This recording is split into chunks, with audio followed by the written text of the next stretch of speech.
السلام علیکم ګرانو کتونکو جعفر شاه درویش یم کامران شاه را سره دی بونیر ته به چکر وو ګورو کنه پیر بابا ته به خوم چکر وو نو کوشش به کوو په لاره باندې به ویډیوګانې کوو ستاسو دپاره کامران شاه را سره دی ټولو مینوالو ته دعا سلام او ډېر جعفر شاه درویش فالو هم کوي لایک هم کوي او ښه کمنټس هم ولیکئ او ټولو مینوالو ته زموږ د طرفه اختر مبارکي دا وړوکی اختر ډېر مبارک شه انشاءالله.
مزار کوم ځای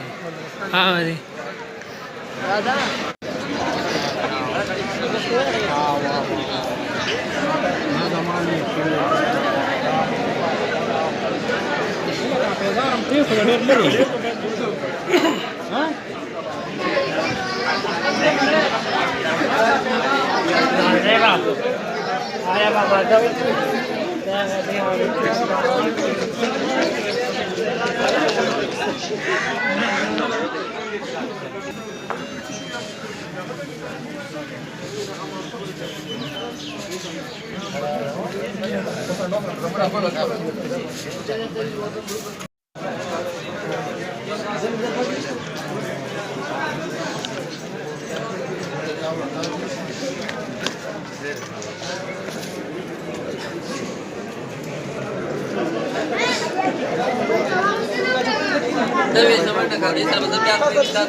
ملګرو ویډیو تاسو کته بونیر پیر بابا ته مو چکر وهلو او پیر بابا مزار مو کتو تقریبا 15 غنټې مزلو او ډیر لوی مزلو کامران شاه به ته مو او جی زه تکاوت ولا مزلو کافي ډیر خسته زه نور کوم سرګه خوښمندي سیل لپاره کوم خلک راوځي بهترین ځای دی ښه لوکیشن دی ښه مزیدار هر یو ماحول هم ډېر ستره دی او ځای په ځای وقفې هم پکې کولی شي ښه ښځې وویشته دي ویډیوګانو لپاره بس ملګرو ویډیو تاسو کتلي او انشاءالله چې په بله ویډیو کې بیا ملاقات کوو او د دنیا خلک راغلي دومره رش دی د قدم ځای نشته دی په دې سره موږ ته راکړي اجازت د لوی الله په امان. السلام علیکم.